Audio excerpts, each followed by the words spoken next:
Hello everyone, কি অবস্থা সবার? তো আজকের এই ভিডিওতে আমরা দেখব কিভাবে টুরিভার্স অ্যাপ দিয়ে একটা টুরিভার্স অ্যাকাউন্ট তৈরি করা যায় এবং সেটাকে প্রপারলি সেট আপ করতে হয়, এবং একজন টিম লিডার হিসেবে কিভাবে একটা টুরিভার্স টিম তৈরি করা যায়, কিভাবে সেটাকে সেট আপ করতে হয়, সবকিছু এই ভিডিওতে স্টেপ বাই স্টেপ দেখব। সো ভিডিওটা 1 সেকেন্ডও স্কিপ করবা না। তাহলে আমি যা যা দেখাবো, যা যা বুঝাবো, সব প্রপারলি বুঝলে আশা করি টুরিভার্স নিয়ে তোমাকে আর পেরায় পড়তে হবে না। আর এরপরেও যদি কোনো কিছু না বুঝো বা কোনো কিছু বুঝতে সমস্যা হয়, তাহলে আমাদের টেলিগ্রাম চ্যানেল আছে, ফেসবুক গ্রুপ আছে, সেখানে কানেক্ট হয়ে যাবে। তাহলে আশা করি তুমি তোমার সকল সমস্যার সমাধান পেয়ে যাবে। যাই হোক, বেশি কথা না বাড়িয়ে আমরা প্লে স্টোরে গিয়ে সার্চ করব টুরিভার্স, তাহলে আমাদের অ্যাপটা পেয়ে যাব। এরপর অ্যাপটা সুন্দর মতো ইনস্টল করতে হবে। অ্যাপটা ইনস্টল হয়ে গেলে অ্যাপটাকে ওপেন করব। তারপর কন্টিনিউ উইথ গুগল বাটনে ক্লিক করে একটা অ্যাকাউন্ট ওপেন করে নিব। অ্যাকাউন্ট ওপেন হয়ে গেলে প্রোফাইল বাটনে ক্লিক করে প্রোফাইল সেকশনে চলে যাব। তারপর আর্নিং জিবি বাটনে ক্লিক করতে হবে। এখানে তোমার কাছে রেফারেল কোড চাইবে। সো তোমার কাছে যদি কোনো রেফারেল কোড থাকে তাহলে সেই রেফারেল কোড লিখবা, না হলে I don't have a referral code বাটনে ক্লিক করে কন্টিনিউ বাটনে ক্লিক করবা। তাহলে এখানে আমরা ড্যাশবোর্ড অ্যাক্সেস পেয়ে যাব। এরপর এখান থেকে আমরা ইজিলি ডিপোজিট করতে পারবো, উইথড্র করতে পারবো, আরও অনেক কিছু দেখতে পারবো। তো এখানে কাজ শেষ। এবার আমাদেরকে গেমের অ্যাকাউন্ট ইনফরমেশন অ্যাড করতে হবে। সেজন্য আবারও প্রোফাইল সেকশনে যাব। এখানে গেম আইকনে ক্লিক করতে হবে। এরপর নিচে প্লাস বাটনে ক্লিক করতে হবে। এখানে চুজ আ গেম বাটনে ক্লিক করে গেমের নাম সিলেক্ট করতে হবে।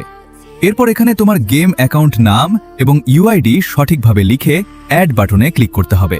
আর মনে রাখবে, 7 দিনের আগে তুমি কিন্তু এই ইনফরমেশন পরিবর্তন করতে পারবা না। অর্থাৎ গেম ইনফরমেশন অ্যাড করার সময় সবকিছু ভালোভাবে দেখে নিবা, না হলে পরে কিন্তু পয়েন্টস কাউন্ট হবে না। তো একজন প্লেয়ার হিসেবে এইটুকু সিম্পল জিনিস করলে তুমি ইজিলি টুরিভার্সে যে কোনো টিমের মেম্বার হতে পারবে এবং তাদের মেম্বার হয়ে তাদের সাথে ম্যাচ খেলতে পারবে। কিন্তু তুমি যদি স্লট কিনতে চাও, তোমার নিজের টিম নিয়ে খেলতে চাও, তাহলে অবশ্যই তোমাকে একটা টুরিভার্স টিম ক্রিয়েট করতে হবে এবং সেই টিমটা প্রপারলি সেট আপ করতে হবে এবং টিমের সবকিছু তোমাকেই ম্যানেজ করতে হবে। তো আমরা টিম বাটনে ক্লিক করে টিম সেকশনে চলে আসব এবং এখানে প্লাস বাটনে ক্লিক করব। এরপর এখানে টিম নেম চাইবে। সো তোমার যে টিমের নাম আছে সেই নামটা এখানে দিবা। আর মনে রাখবা, এই টিমের নাম যদি পরবর্তীতে পরিবর্তন করতে চাও তাহলে 199 টাকা ফি দিয়ে পরিবর্তন করতে হবে। সো এখানে হাবিজাবি টিমের নাম না দিয়ে তোমার অফিসিয়াল টিম নেম দিবা, তাহলে ফিউচারে কোনো প্রবলেম হবে না।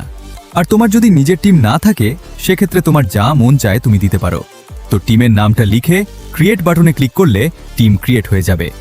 এরপর টিমের মধ্যে মেম্বারস অ্যাড করতে হবে, অর্থাৎ তোমার টিমে যত মেম্বার আছে সবাইকে তোমার টিমে অ্যাড করতে হবে।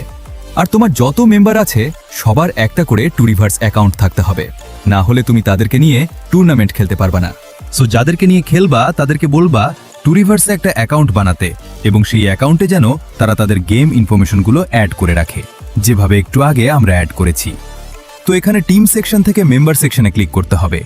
এরপর প্লাস আইকনে ক্লিক করতে হবে এবং এখানে তুমি যাকে অ্যাড করতে চাও সেই মেম্বারের টুরিভার্স অ্যাকাউন্ট ইউজার নেম লিখে ইনভাইট বাটনে ক্লিক করতে হবে।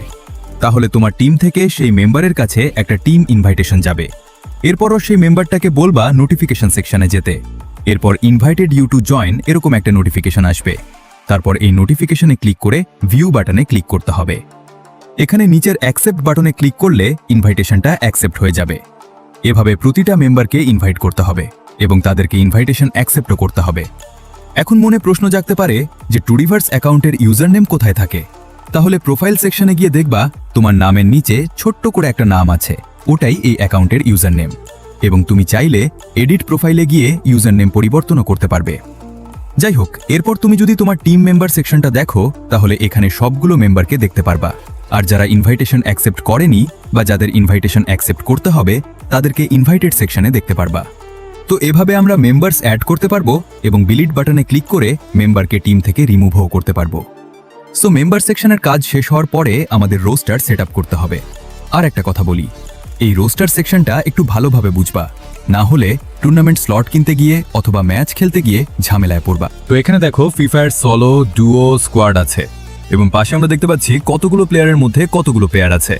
তো তোমার সবগুলো প্লেয়ার তুমি মেম্বার সেকশনে অ্যাড করেছো, কিন্তু সেখান থেকে তোমার যে মেইন স্কোয়াডের 4টা প্লেয়ার, ডুওর 2টো প্লেয়ার, সোলোর 1টা প্লেয়ার, এই মেইন প্লেয়ারগুলো রোস্টারের মধ্যে অ্যাড করতে হবে। আর যত ব্যাকআপ প্লেয়ার, এক্সট্রা প্লেয়ার আছে সবাই মেম্বার সেকশনে থাকবে। সোজা বাংলা ভাষায় যদি বলি তাহলে main player, backup player, extra player সব ধরনের প্লেয়ার মেম্বার সেকশনে থাকবে, আর রোস্টারের মধ্যে শুধুমাত্র মেইন প্লেয়ারগুলো থাকবে। তো এখান থেকে আমি ফ্রি ফায়ার সলোতে ক্লিক করব, এরপর প্লাস আইকনে ক্লিক করব। এরপর মেম্বার সেকশন থেকে আমি যে প্লেয়ারকে মেইন প্লেয়ার হিসেবে অ্যাড করতে চাই তাকে এখানে অ্যাড করব। ব্যাস, এভাবেই free fire duo, free fire স্কোয়াডেও মেইন প্লেয়ার অ্যাড করে নিতে হবে, না হলে কিন্তু কোনো স্লট কিনতে পারবা না। তো এই ছিল ভিডিও। যদি কোনো কিছু বুঝতে না পারো তাহলে কমেন্ট করতে পারো, অথবা আমাদের ফেসবুক গ্রুপে পোস্ট করতে পারো। সেখান থেকে আশা করি তুমি তোমার সকল সমাধান পেয়ে যাবে।